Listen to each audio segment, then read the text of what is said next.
नमस्कार दोस्तों, हम आपका इंडियन लेजेंड्स अनफोल्डेड पे हार्दिक स्वागत करते हैं। वीर गाथाओं को सुनने के लिए हमारे चैनल को जरूर सब्सक्राइब करें। चलो तो कहानी की शुरुआत करते हैं। राजस्थान की सुबह थी, पर हवाओं में एक अजीब सी खामोशी थी। कहते हैं जब कोई महान राजा दुनिया से जाता है तो धरती भी कुछ पल रुक कर सोचती है कि अब अगली जिम्मेदारी किसके सिर पर पड़ेगी। बाप्पा रावल के देहांत के बाद भी वही माहौल था। सूरज उगा जरूर, पर जैसे आधे मन से, मानो कह रहा हो, अरे जिनकी छाया में मैं चमकता था वो ही नहीं रहे, अब मैं किसके लिए इतना तेज बिखेरूं। राजपूताने के गांवों में चूल्हे जल जरूर रहे थे, पर हर घर में एक बात थी, अब क्या होगा। बुजुर्गों की बैठक में बूढ़े ठाकुर मूछे ताव देते हुए बोले, बाप्पा गए पर डर तो नहीं गया। दुश्मन दूर दूर तक कान खड़े किए बैठे थे। जैसे ही खबर पहुंची कि बाप्पा रावल अब इस दुनिया में नहीं, वैसे ही पड़ोसी राज्यों के मंत्री आपस में फुसफुसाने लगे, चलो भाई अब मौका है, हलचल कर दो। पर किसी ने यह नहीं सोचा था कि जिस राजपूताने ने बाप्पा जैसा शेर पैदा किया है, वो अगला भी कोई बकरी तो नहीं पैदा करेगा। इसी बीच महल के भीतर रानी खिड़की से देख रही थी। एक युग का अंत हो चुका था, पर दूसरा युग सुबह होने को था। कई कवि उस समय कह गए, वीर जाते हैं वीरता नहीं जाती। और सच भी यही था, क्योंकि उसी महल की दहलीज के नीचे एक छोटा सा बालक था जो आने वाले कल में खुमान प्रथम कहलाएगा। पर अभी तो वो दाई के हाथ में लिपटा हुआ था और दाई अपनी सहेलियों से बोली जा रही थी, मैंने बहुत बच्चे देखे, पर इसकी आंखों में कुछ तो है, ऐसा लगता है जैसे रोएगा नहीं गरजेगा। गांव की औरतें ये सुनकर हंसने लगी, हो दाई, हर बच्चे के बारे में तू ऐसा ही बोलती है। दाई बोली, अरे नहीं रे, ये बच्चा अलग है, इसकी पकड़ देखो, उंगली ऐसे थामी है जैसे कोई तलवार पकड़ रहा हो। औरतें बोली, राम राम, इतना भी मत बड़ा। उधर बच्चा हल्की सी आवाज कर उठा और दाई डर के मारे बोली, देखा देखा, ये रोना नहीं है, ये तो चेतावनी है। खबर धीरे धीरे महल की दीवारों से निकलकर गांव गांव पहुंचने लगी कि बाप्पा रावल की वंशज रेखा सुरक्षित है। लोग बोले, अरे अच्छा है, अब दुश्मन थोड़ा कम उछलेगा।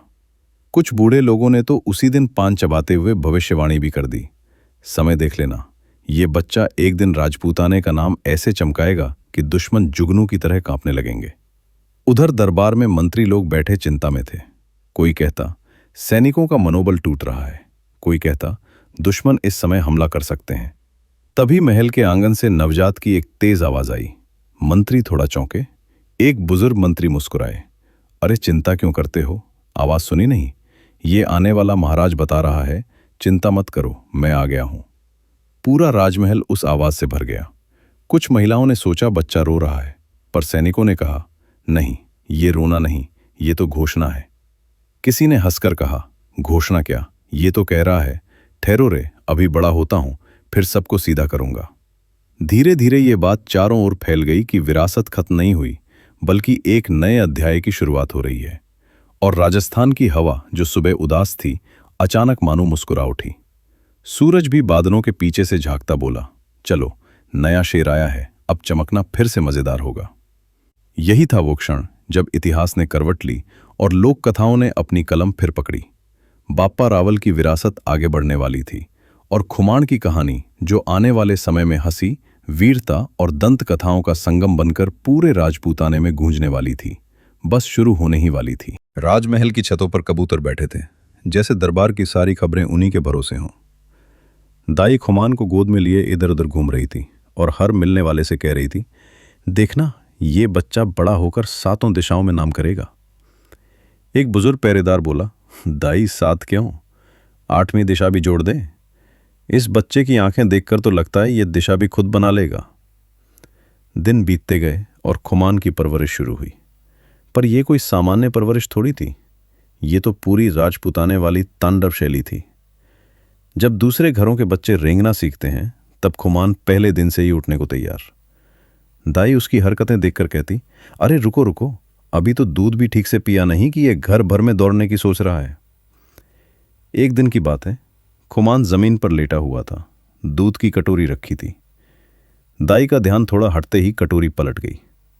साधारण बच्चा होता तो रोया होता, पर खुमान ने पहले दूध की तरफ देखा, फिर जमीन की तरफ, फिर कटोरी की तरफ, और भौहें चढ़ाकर ऐसी आवाज निकाली जैसे कह रहा हो, मेरे दूध पर आक्रमण किसने किया। दाई हंसते हंसते बोली, अरे भाई, जमीन भी डर गई होगी कि आज तो गड़बड़ हो गई। धीरे धीरे खुमान थोड़ा बड़ा हुआ। अब उसकी चाल ऐसी थी कि लोग देखते ही मुस्कुरा देते। ये बच्चा नहीं, आने वाला तूफान है। उसके चलने का अंदाज ही राजपूती था। बाकी बच्चे खिलौनों से खेलते, ये तलवार की लकड़ी ढूंढता। एक बार तो महल के पिछवाड़े में किसी ने लकड़ी काटने की कुल्हाड़ी रख दी थी। खुमान वहां पहुंचा, कुल्हाड़ी उठाई और दाई की तरफ देखा जैसे पूछ रहा हो, आज कौन से पेड़ की किस्मत खराब है। दाई घबराकर बोली, अरे रे, इसे कोई भी चीज मत दिखाओ जो चमकती हो या कटने चटने का काम करती हो, अभी का अभी रख दो। राजमहल में यह सब देखकर एक बुजुर्ग कवि ने मजाक में कहा, इस बच्चे की कलाई में इतनी ताकत है कि अगर अभी उसे हाथ में मुंडेर दे दो तो शाम तक महल की दीवारें खुद खड़ी हो जाएंगी। उधर दूसरी तरफ राजपूताना का माहौल बदल रहा था। दूर दूर से खबरें आ रही थीं कि कुछ पड़ोसी राज्य ये सोचकर योजना बना रहे हैं, अब तो बाप्पा रावल नहीं रहे, हमला करने का सही समय है।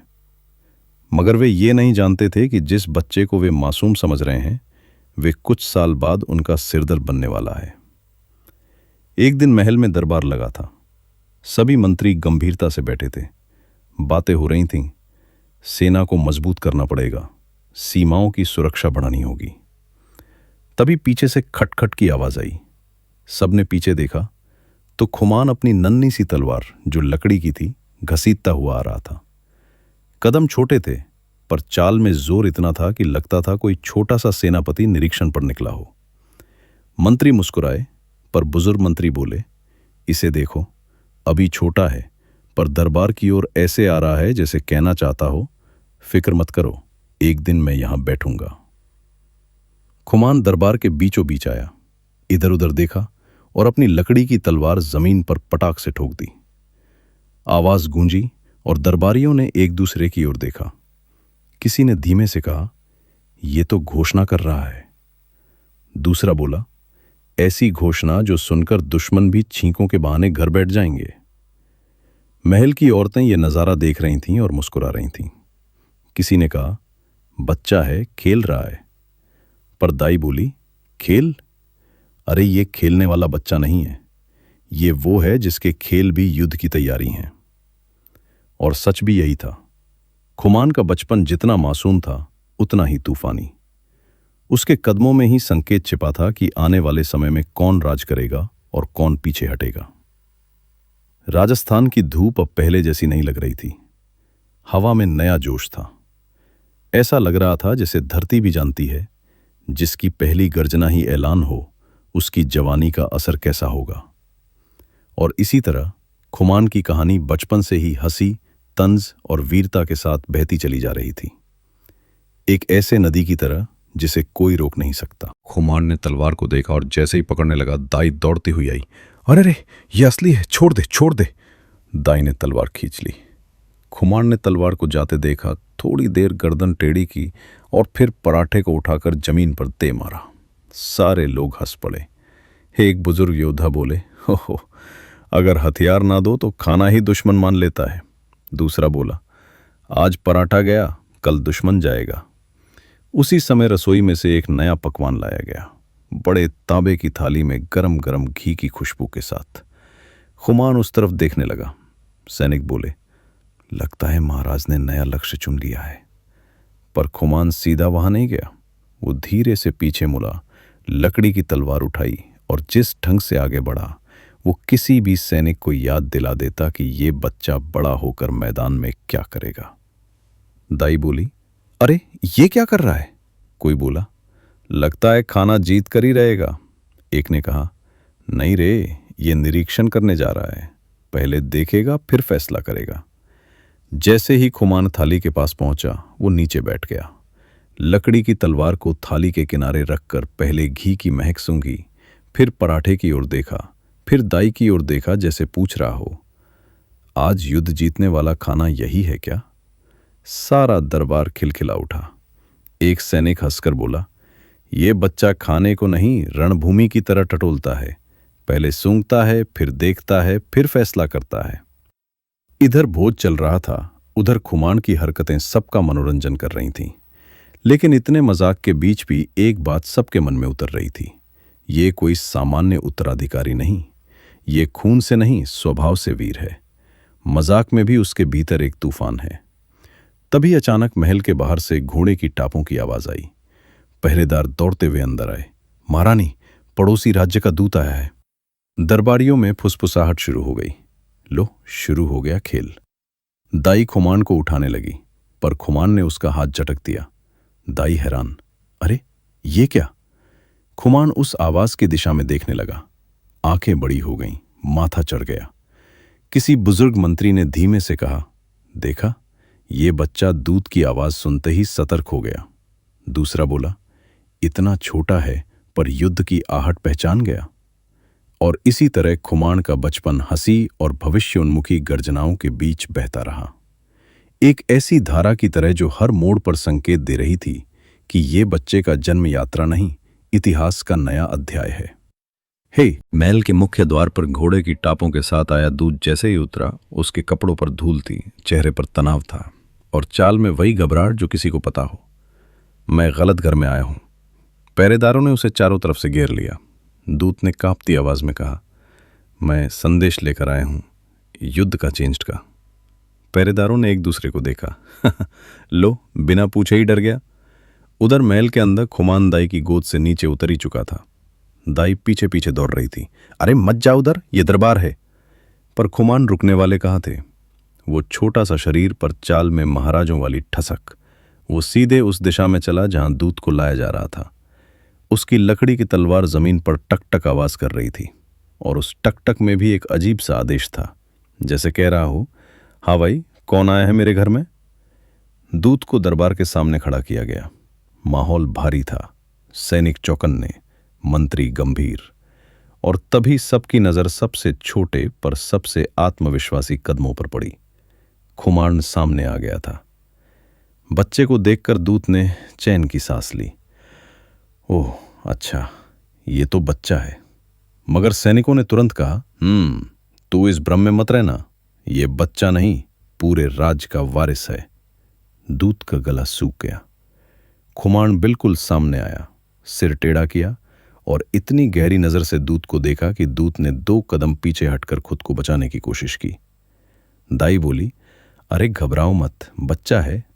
मंत्री बोले, तू घबराए, यही अच्छा है।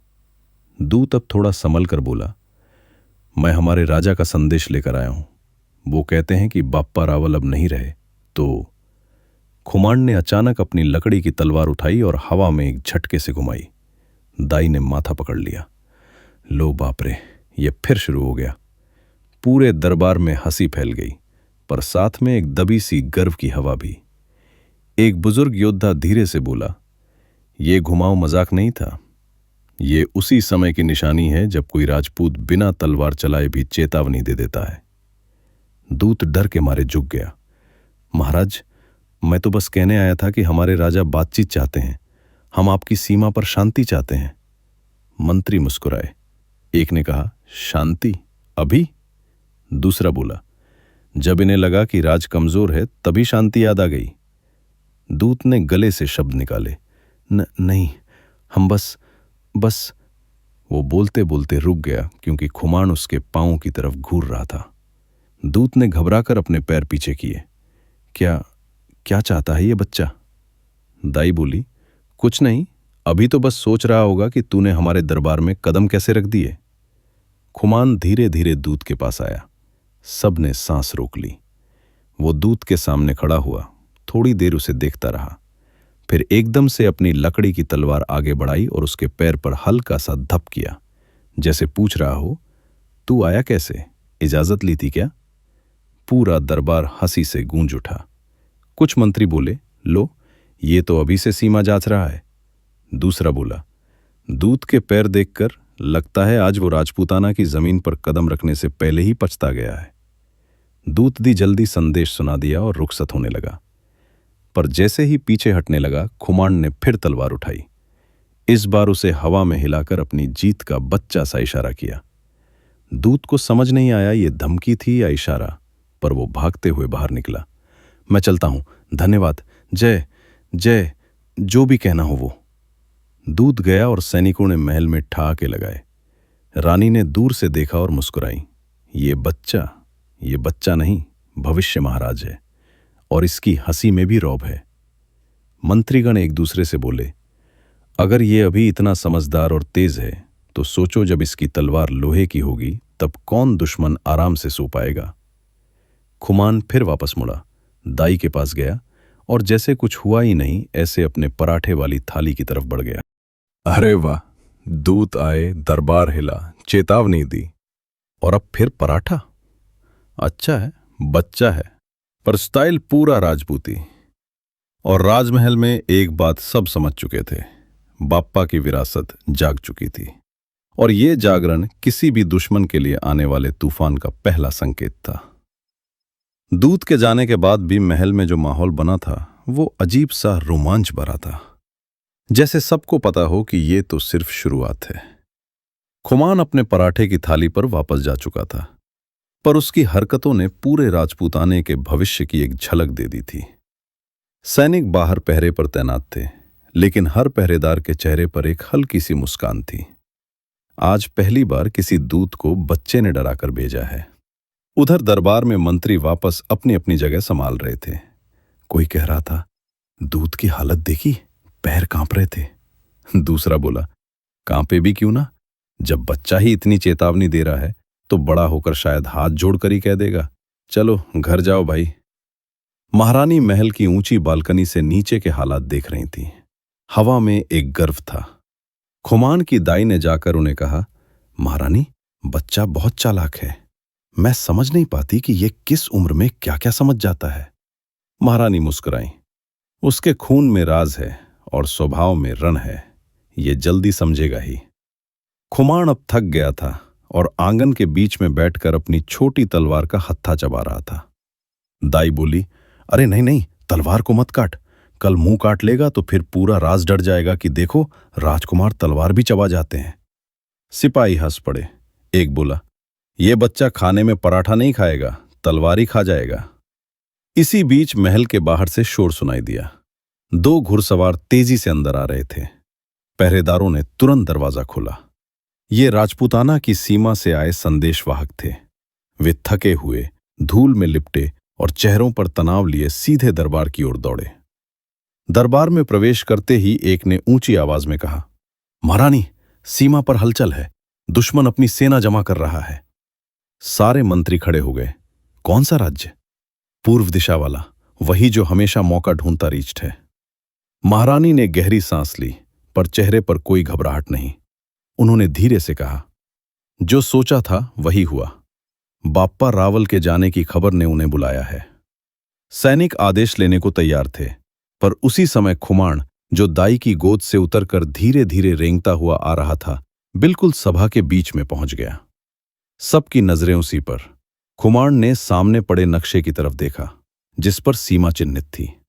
वो टेढ़ा सा चलकर नक्शे तक पहुंचा, अपना छोटा हाथ बढ़ाया और घुड़सवार द्वारा बताए गए उसी दुश्मन वाले इलाके पर अपनी हथेली मारी।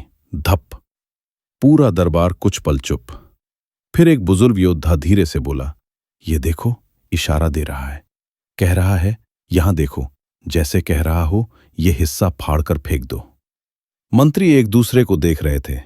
किसी ने हंसकर कहा, अगर ये अभी ऐसा कर रहा है तो बड़ा होकर शायद दुश्मन के नक्शे ही पलट देगा।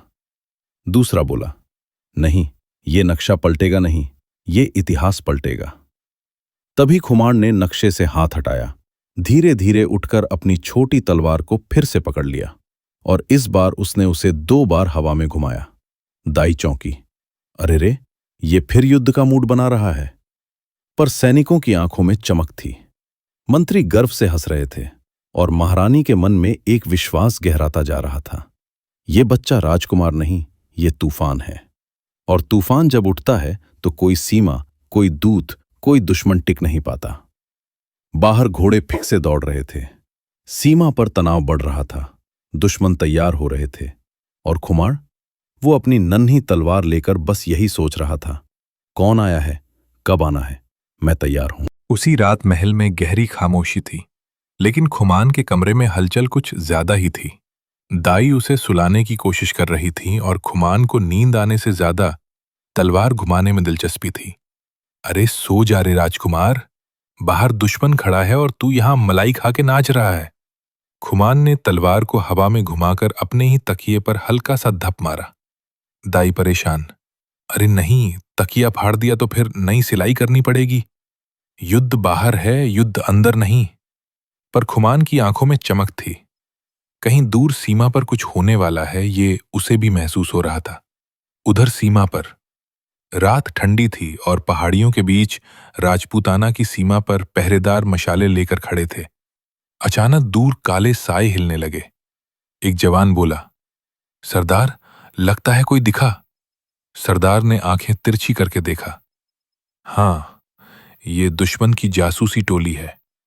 आज छुपकर देखते हैं क्या करते हैं। दुश्मन के कुछ सैनिक धीरे धीरे सरकते हुए सीमा पार करने की कोशिश कर रहे थे।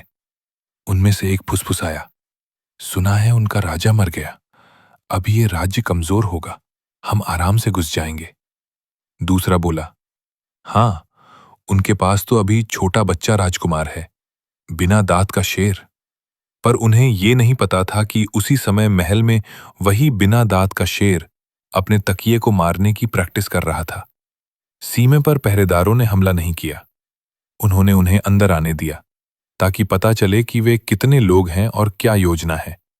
सुबह का समय और खुमान का नया कारनामा सूरज की पहली किरणें आंगन में पड़ी तो खुमान फिर से नंगे पांव बाहर निकल आया। दाई चिल्लाई, जरा रुको तो, ठंड है। पर वो रुका कहां। वो तो सीधा उस जगह पहुंचा जहां सैनिक भाले साफ कर रहे थे। एक सैनिक ने मजाक में कहा, अरे अरे, भाला मत पकड़ना बेटा, पिछली बार झाड़ू पकड़ी थी तो आधे महल के गमले गिरा दिए थे। खुमान ने भाला नहीं पकड़ा, पर जमीन पर पड़े एक छोटे से ढाल को उठाने की कोशिश की। ढाल भारी था। वो टेढ़ा होकर उसे ऐसे खींच रहा था जैसे कोई खिलौना हो। दो सैनिक हंस पड़े, देख देख, ढाल खींच रहा है। रुको, ये कहीं खुद ढाल के नीचे न दब जाए। तभी अचानक खुमान ढाल छोड़कर सैनिकों को घूरने लगा। इतना गुस्सा कि दाई दौड़कर आई। अरे क्यों चिढ़ाते हो उसे, अभी तुम्हें चप्पल से मार देगा। पर सैनिकों ने खुमान का वो गुस्सा देखा तो समझ गए, ये बच्चा अभी से लड़ाई की भाषा समझता है। इसी दौरान दरबार में खबर पहुंची। सुबह सुबह वही सीमा वाले सरदार जल्दी से महल पहुंचे। दरबार में बोले, महारानी, दुश्मन की टुकड़ी रात में सीमा पार कर चुकी है, अभी कुछ ही दूरी पर है। मंत्री घबरा गए, क्या करें? फौज तैयार हो, युद्ध अभी शुरू हो सकता है। महारानी शांत थीं। फौज तैयार करो, पर पहले पता करो कि वे कितने हैं। सैनिक आदेश लेकर बाहर भागे, पर तभी सबकी निगाह उस छोटे से दरवाजे की ओर ठीक गई जहां से खुमान आ रहा था, अपने पीछे ढाल घसीटते हुए। घूस घूस घूस। पूरे दरबार में हंसी फैल गई। एक मंत्री ने कहा, राजकुमार ने भी युद्ध का संकेत दे दिया। दूसरा बोला, ये तो ऐसे आ रहा है जैसे कह रहा हो, मुझे भी भेजो। दाई चिल्लाई, नहीं नहीं, ये कहीं युद्ध में ढाल लेकर चल पड़ा तो दुश्मन हमसे नहीं, हम इससे डरेंगे। महारानी मुस्कुराईं।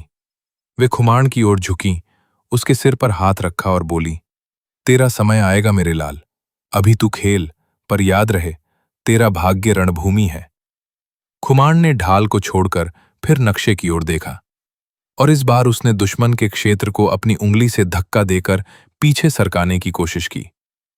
दरबार स्तब्ध, जैसे वो कह रहा हो, जो अंदर घुसा है बाहर फेंक दूंगा।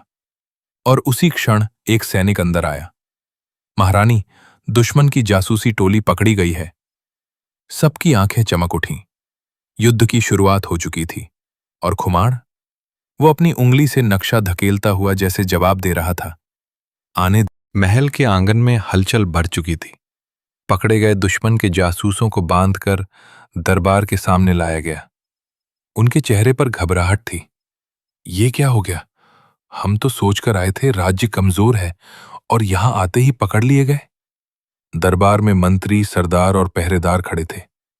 महारानी सिंहासन पर बैठी थी और राजकुमार खुमान, वो दाई से छूटकर फिर ढाल घसीटते हुए वही घूस घूस घूस करके दरबार के बीचों बीच पहुंच गया। जासूसों की पूछताछ का पहला मजेदार पल पहला जासूस घबराते हुए बोला, हम तो बस देखने आए थे, हमला अभी नहीं करना था। मंत्री ने सख्त आवाज में पूछा। कितनी सेना है तुम्हारी? दूसरा झूठ बोलने लगा। बहुत थोड़ी, मतलब इतनी सी। जैसे ही उसने हाथ ऊपर करके थोड़ी दिखाना चाहा, खुमाण आगे बढ़ा और उसकी उंगली पकड़ ली। टप! पूरे दरबार में हंसी। मंत्री बोले, ये समझ गया कि तुम झूठ बोल रहे हो। बच्चे ने भी पकड़ लिया तुम्हारा झूठ। जासूस बेचारा डर गया। नहीं, हम सच्ची बता दें, हमारा बड़ा लश्कर है, राजा खुद आने वाला है। पहरेदार बोला, देखा, बच्चा सिर्फ उंगली पकड़कर सारा सच निकलवा देता है। दाई ने खुमाण को पकड़ने की कोशिश की। अरे रहने दो, ये इंटेरोगेशन का मास्टर बन रहा है। दूसरा जासूस और खुमाण की तलवार वाली हरकत। दूसरा जासूस थोड़ी बहादुरी दिखाते हुए बोला, हम पर हाथ ना उठाना, हम राजदूत के आदमी हैं। अभी उसकी बात पूरी भी नहीं हुई थी कि खुमाण ने अपनी छोटी लकड़ी की तलवार उठाई और उसकी तरफ हवा में ऐसे घुमाई जैसे कह रहा हो, बहुत बोले तो काट दूं। जासूस उछल गया। अरे अरे, ये बच्चा क्यों मार रहा है? दरबार में फिर हंसी। एक मंत्री बोला, ये बच्चा अभी लकड़ी से डराता है, बड़ा होकर असली तलवार से इतिहास लिखेगा। जासूस तीसरा बोला, हम कुछ नहीं चाहते झगड़ा, बस जासूसी करने आए थे। खुमाण फिर हाथ उठाकर सामने हवा में धप जैसे कह रहा हो, जासूसी बंद। महारानी की बुद्धिमत्ता और एक नई योजना। महारानी ने हाथ उठाकर पूरे दरबार को शांत किया। उन्होंने सैनिकों से कहा, इन्हें कड़ाई से पहरा देकर कैद करो, लेकिन इनसे मिला हुआ हर शब्द हमारे लिए चेतावनी है। दुश्मन लड़ाई चाहता है, हमें तैयारी करनी होगी। एक मंत्री बोला, सेना को संदेश भेज दें। दूसरा बोला, घोड़े तैयार हों। तीसरा, भंडार घर भरवाया जाए। महारानी ने कहा, सब होगा, पर पहले हमें यह जानना होगा कि दुश्मन कब आएगा और कितनी तैयारी के साथ आएगा। तभी खुमाण एकदम से आगे बढ़ा। वो नक्शे तक गया और इस बार दुश्मन के क्षेत्र पर अपनी तलवार से टक टक टक 3 बार मारने लगा। मंत्री चौंके। 3? दूसरा बोला, क्या मतलब? तीसरा बोल पड़ा, कहीं 3 दिन में तो नहीं आने वाले? दरबार में सन्नाटा। सब खुमाण को घूर रहे थे। दाई बोली, अरे ये बच्चा है, ये टप टप आवाज करना चाह रहा होगा।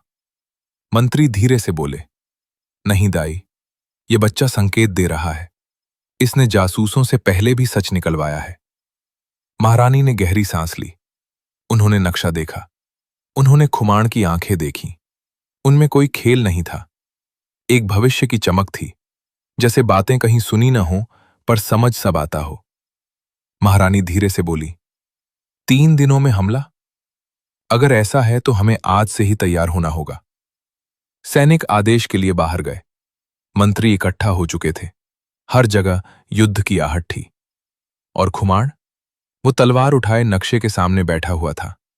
आंखों में वही चमक, चेहरे पर हल्की मुस्कान, जैसे कह रहा हो, आने दो, मैं यहां हूं। महल के पिछले आंगन में सुबह सुबह सैनिक लकड़ी की तलवारों से अभ्यास कर रहे थे। खुमाण दूर बैठा था, पर उसकी आंखें चमक रही थीं, जैसे वो सब समझ रहा हो। एक सैनिक ने मजाक में कहा, अरे इसे भी दे दो ना तलवार, देखो क्या करता है। दूसरा बोला, दे दी तो फिर सबकी खैर नहीं। खुमाण ने उनकी बातें सुनी और नन्हे नन्हे कदमों से वहां पहुंच गया। एक सैनिक ने उसकी हिम्मत देखकर हंसते हुए एक बहुत छोटी हल्की लकड़ी की तलवार उसे पकड़ा दी। खुमाण ने तलवार पकड़ते ही सबके सामने एकदम अचानक चीख मारकर युद्ध घोष जैसा कुछ किया। धा! पूरे मैदान में हंसी फूट पड़ी। दाई ने सिर पकड़ लिया। अरे ये तो सुबह सुबह पूरा रण खोल देगा। एक सैनिक ने सोचा, चल इसे थोड़ा सा अभ्यास दिखाते हैं। वह खुमाण के सामने आया, हल्की सी लकड़ी की ढाल लेकर। सैनिक ने मजाक में ढाल आगे किया। चल छोटू, मार देखूं। खुमाण ने 2 सेकंड सैनिक को देखा और फिर जितना जोर लगा सकता था तलवार ढाल पर मारी। टक! सैनिक बोला, अरे वाह, ताकत तो देखो।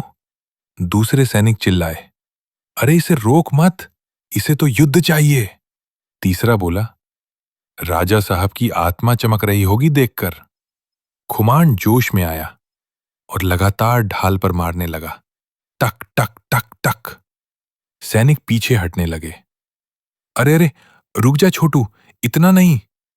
दाई दौड़ आई। खुमान, छोड़ दे, ये सैनिक है, नारियल नहीं कि फोड़ता रहेगा। लेकिन खुमान नहीं रुका। तभी उसने सैनिक की ढाल के नीचे से पैर छूने जैसा वार किया। सोंक। सैनिक कूद गया। अरे ये वार तो असली योद्धे करते हैं। सब खुमान ने दरवाजा खोला और अंदर देखा।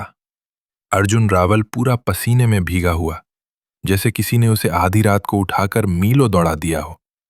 खुमान ने मुस्कुराकर कहा, क्या हुआ मामा, ऐसे क्यों सांस फूल रही है? कोई शेर छूट गया क्या महल में? अर्जुन रावल ने खुद को संभाला। शेर नहीं, उससे भी बुरा। दुश्मन सरहद पर पहुंच चुके हैं। रात में हमला करने का इरादा है। अब जरा सोचिए, कोई और होता तो डर जाता, कमरा बंद कर लेता, गद्दे में छुप जाता। लेकिन खुमान तो खुमान थे। उन्होंने पहले आराम से पानी पिया, फिर ऐसे गर्दन हिलाई जैसे दूध वाले को बोल रहे हों, ठीक है, कल ले जाना। अर्जुन बोले, खुमान, ये वक्त मजाक का नहीं है। सामने वो लोग हैं जो पूरा मेवाड़ जमीन में मिला देंगे। खुमान हंसते हुए बोले, तो क्या, हम भी थोड़ी चाय पीकर लौटेंगे, इतना डर क्यों? अर्जुन रावल ने कहा, उनके पास 30 गुना ज्यादा सेना है। खुमान ने जवाब दिया, हमारे पास दिमाग है और तुम्हारी टेंशन। दोनों साथ हो तो काम हो ही जाता है। अर्जुन ये सुनकर थोड़ा शांत हुए और बोले, लेकिन तुम्हें अभी अभी ताज पहनाया है, इतने बड़े संकट में।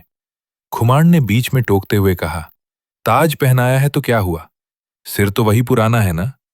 चिंता मत करो मामा, तुम बस बताओ वो लोग कितनी दूर हैं? 4 कोस, अर्जुन ने कहा। खुमान ने बेतकल्लुफी से कहा, अच्छा हुआ, मेरे घोड़े का मूड भी लड़ाई वाला है आज। कल बड़ी देर से पैर पटक रहा था। और फिर खुमान ने पूरे महल में बिगुल बजवा दिया। पूरा मेवाड़ जाग गया। जिनके हाथ में हल था वो तलवार उठाने लगे। जिनके पास तलवार नहीं थी वो लाठी लेकर खड़े हो गए। कुछ तो तवा और कड़ाही लेकर भी निकल पड़े, क्योंकि खुमान की सेना में एक बात थी, जो लड़ने का दिल रखता था वो किसी भी हथियार से काम चला लेता था। रात के आसमान में चांद आधा था, हवा में धूल तैर रही थी, और महल के बाहर खुमान का घोड़ा रण बांकुरा जैसे खड़ा होकर कह रहा हो, चले, देर क्यों कर रहे हो मालिक? खुमान ने घोड़े की गर्दन थपथपाई और बोले, आज पहली बार लोगों को दिखाएंगे कि नया महाराणा कैसा है। फिर जैसे ही वो काठी पर बैठे, पूरी सेना एक साथ गरज उठी, मेवाड़, मेवाड़। दुश्मन अभी भी आगे बढ़ ही रहे थे। सोच रहे थे कि रात है, हमला करेंगे, आसानी से जीत जाएंगे। उन्हें कहां पता था कि जिसके राज्य में कदम रख रहे हैं वो खुमान है, और खुमान रात में ही ज्यादा खतरनाक होता है।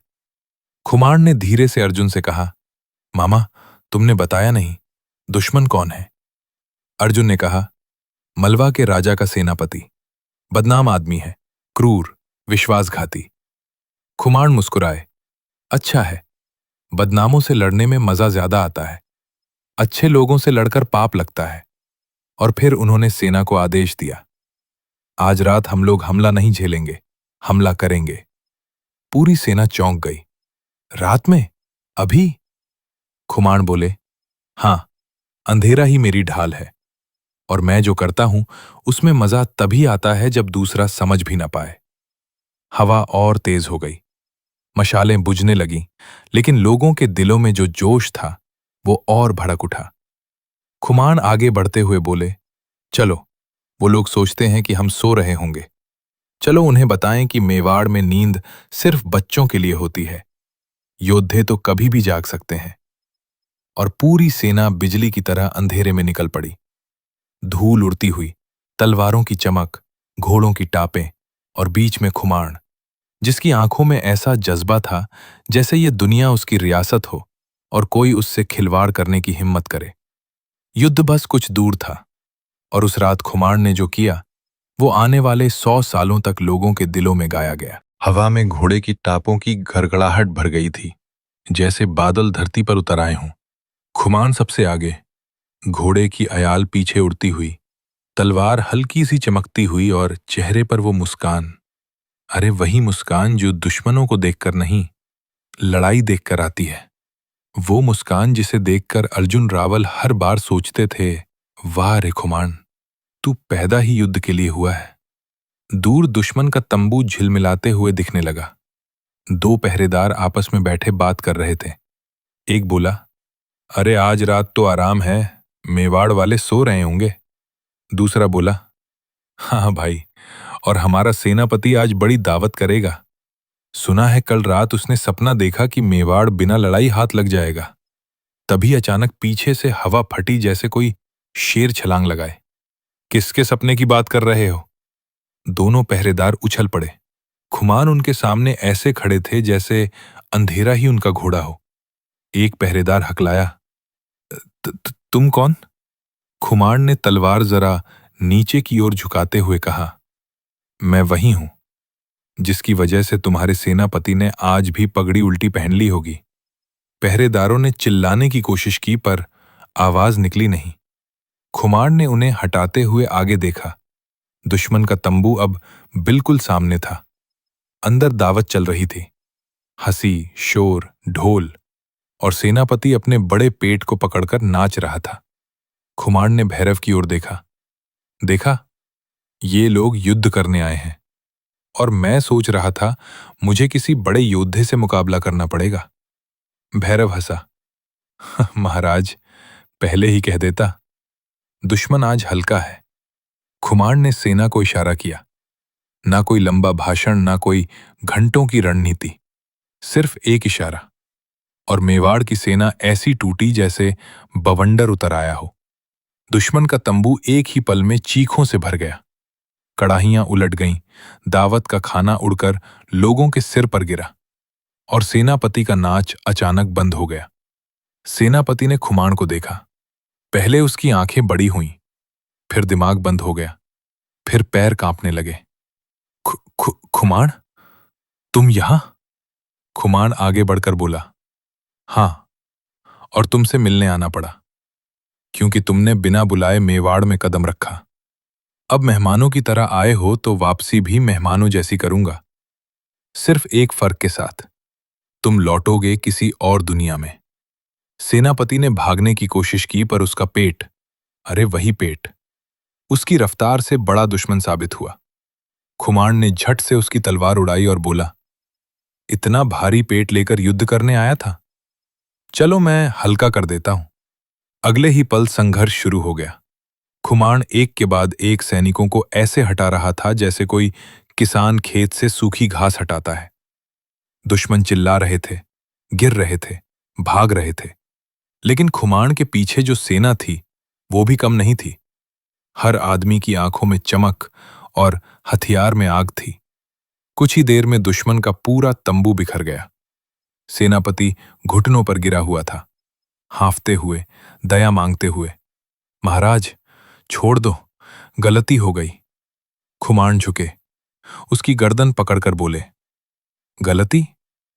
मेवाड़ की ओर आंख उठाना गलती नहीं, अंतिम मूर्खता है। एक तेज वार हुआ और उस रात युद्ध वहीं समाप्त हो गया जहां खुमान ने चाहा था। भोर की पहली किरण जब जमीन पर गिरी, मेवाड़ की सेना वापस लौट रही थी। खुमान आगे आगे, घोड़ा शांत, तलवार साफ, और चेहरे पर वही हल्की मुस्कान। अर्जुन रावल महल के द्वार पर इंतजार करते खड़े थे। खुमान पास पहुंचे तो अर्जुन बोले, सब ठीक रहा? खुमान ने दोनों कंधे उचकाए। क्या बताऊं मामा, इतना आसान था कि शर्म आ रही है। कभी कभी लगता है कि असली दुश्मन कहीं और है। अर्जुन चौंके, कहीं और? खुमान ने कहा, हां, बाहर के दुश्मनों से ज्यादा खतरनाक वो होते हैं जो अपने ही दरबार में होते हैं। अर्जुन गंभीर हो गए।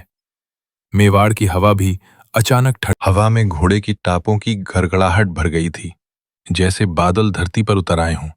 खुमान सबसे आगे, घोड़े की अयाल पीछे उड़ती हुई, तलवार हल्की सी चमकती हुई, और चेहरे पर वो मुस्कान, अरे वही मुस्कान जो दुश्मनों को देखकर नहीं, लड़ाई देखकर आती है। वो मुस्कान जिसे देखकर अर्जुन रावल हर बार सोचते थे, वाह रे खुमान, तू पैदा ही युद्ध के लिए हुआ है। दूर दुश्मन का तंबू झिलमिलाते हुए दिखने लगा। दो पहरेदार आपस में बैठे बात कर रहे थे। एक बोला, अरे आज रात तो आराम है, मेवाड़ वाले सो रहे होंगे। दूसरा बोला, हाँ भाई, और हमारा सेनापति आज बड़ी दावत करेगा। सुना है कल रात उसने सपना देखा कि मेवाड़ बिना लड़ाई हाथ लग जाएगा। तभी अचानक पीछे से हवा फटी जैसे कोई शेर छलांग लगाए। किसके सपने की बात कर रहे हो? दोनों पहरेदार उछल पड़े। खुमान उनके सामने ऐसे खड़े थे जैसे अंधेरा ही उनका घोड़ा हो। एक पहरेदार हकलाया, तुम कौन? खुमान ने तलवार जरा नीचे की ओर झुकाते हुए कहा, मैं वही हूं जिसकी वजह से तुम्हारे सेनापति ने आज भी पगड़ी उल्टी पहन ली होगी। पहरेदारों ने चिल्लाने की कोशिश की पर आवाज निकली नहीं। खुमान ने उन्हें हटाते हुए आगे देखा। दुश्मन का तंबू अब बिल्कुल सामने था। अंदर दावत चल रही थी। हंसी, शोर, ढोल, और सेनापति अपने बड़े पेट को पकड़कर नाच रहा था। खुमान ने भैरव की ओर देखा। देखा, ये लोग युद्ध करने आए हैं और मैं सोच रहा था मुझे किसी बड़े योद्धे से मुकाबला करना पड़ेगा।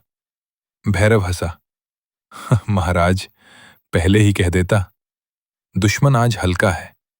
खुमान ने सेना को इशारा किया। ना कोई लंबा भाषण, ना कोई घंटों की रणनीति, सिर्फ एक इशारा, और मेवाड़ की सेना ऐसी टूटी जैसे बवंडर उतर आया हो। दुश्मन का तंबू एक ही पल में चीखों से भर गया। कड़ाहियां उलट गईं, दावत का खाना उड़कर लोगों के सिर पर गिरा, और सेनापति का नाच अचानक बंद हो गया। सेनापति ने खुमान को देखा।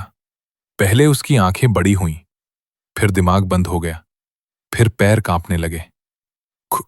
खुमान, तुम यहां? खुमान आगे बढ़कर बोला, हां, और तुमसे मिलने आना पड़ा क्योंकि तुमने बिना बुलाए मेवाड़ में कदम रखा। अब मेहमानों की तरह आए हो तो वापसी भी मेहमानों जैसी करूंगा, सिर्फ एक फर्क के साथ, तुम लौटोगे किसी और दुनिया में। सेनापति ने भागने की कोशिश की पर उसका पेट, अरे वही पेट, उसकी रफ्तार से बड़ा दुश्मन साबित हुआ। खुमान ने झट से उसकी तलवार उड़ाई और बोला, इतना भारी पेट लेकर युद्ध करने आया था? चलो मैं हल्का कर देता हूं। अगले ही पल संघर्ष शुरू हो गया। खुमान एक के बाद एक सैनिकों को ऐसे हटा रहा था जैसे कोई किसान खेत से सूखी घास हटाता है। दुश्मन चिल्ला रहे थे, गिर रहे थे, भाग रहे थे, लेकिन खुमान के पीछे जो सेना थी वो भी कम नहीं थी। हर आदमी की आंखों में चमक और हथियार में आग थी। कुछ ही देर में दुश्मन का पूरा तंबू बिखर गया। सेनापति घुटनों पर गिरा हुआ था, हांफते हुए, दया मांगते हुए, महाराज, छोड़ दो, गलती हो गई। खुमान झुके, उसकी गर्दन पकड़कर बोले, गलती? मेवाड़ की ओर आंख उठाना गलती नहीं, अंतिम मूर्खता है। एक तेज वार हुआ और उस रात युद्ध वहीं समाप्त हो गया जहां खुमान ने चाहा था। भोर की पहली किरण जब जमीन पर गिरी, मेवाड़ की सेना वापस लौट रही थी। खुमान आगे आगे, घोड़ा शांत, तलवार साफ, और चेहरे पर वही हल्की मुस्कान। अर्जुन रावल महल के द्वार पर इंतजार करते खड़े थे। खुमान पास पहुंचे तो अर्जुन बोले, सब ठीक रहा? खुमान ने दोनों कंधे उचकाए, क्या बताऊं मामा, इतना आसान था कि शर्म आ रही है। कभी कभी लगता है कि असली दुश्मन कहीं और है। अर्जुन चौंके, कहीं और? खुमान ने कहा, हां, बाहर के दुश्मनों से ज्यादा खतरनाक वो होते हैं जो अपने ही दरबार में होते हैं। अर्जुन गंभीर हो गए। मेवाड़ की हवा भी अचानक ठंड। रात गहरी थी। महल के हर कोने में मशालें धीमी जल रही थीं, पर हवा में एक अजीब बेचैनी थी, ऐसे जैसे महल की दीवारें खुद खुमान को चेतावनी दे रही हों, सावधान, कहीं कुछ पक रहा है। और सचमुच पक रहा था, जहर। पर कौन सा? किसके हाथ में? यही तो खेल था। सिहाजी अपने कमरे में बैठे थे। कमरा छोटा नहीं, पूरा शाही। पर उसके अंदर बसी आत्मा इतनी घटिया कि दीवारें भी घिन से चटकने को तैयार थीं। उनके सामने बैठा था एक काला नकाबपोश। सिहाजी धीमी आवाज में बोला, वो खुमान बहुत तेज है, बहुत तेज। मैंने सोचा था रात के हमले में मर ही जाएगा, पर उल्टा हम ही निपट गए। नकाबपोश ने ठंडी आवाज में कहा, तो अब क्या योजना है? सिहाजी की आंखों में जहरीली चमक आई। योजना? अब मैं सीधे वार करूंगा। दुश्मन बाहर से नहीं आ रहा तो मैं भीतर से ही मेवाड़ तोड़ दूंगा। खुमान को मारना नहीं, पहले उसे अकेला करना है। उसके अपने लोग उससे दूर करो, दरबार को उसके खिलाफ करो, और वो खुद टूट जाएगा। नकाबपोश बोला, और शुरुआत कैसे? सिहाजी ने हंसते हुए कहा, आसान है, उसके सबसे करीब से, अर्जुन रावल। दूसरी ओर खुमान अपने कमरे में खिड़की के पास खड़े थे। चांद आधा था, पर उसकी रोशनी खुमान के चेहरे पर पूरी तरह बिखरी थी। भैरव अंदर आया। महाराज, आप सोए नहीं? खुमान ने बिना मुड़े जवाब दिया, नींद? वो तो अच्छे दिल वालों को आती है भैरवा, मेरे पास अभी उसके लिए फुर्सत नहीं है। भैरव पास आया। कहीं दुख तो नहीं? खुमान ने हल्की मुस्कान दी, नहीं, बस सोच रहा हूं। दुश्मन बाहर का हो तो तलवार काफी है, पर अंदर का हो तो दिमाग, और मुझे दोनों चलाने पड़ेंगे। भैरव चिंतित हुआ, तो क्या सच में कोई गद्दार है?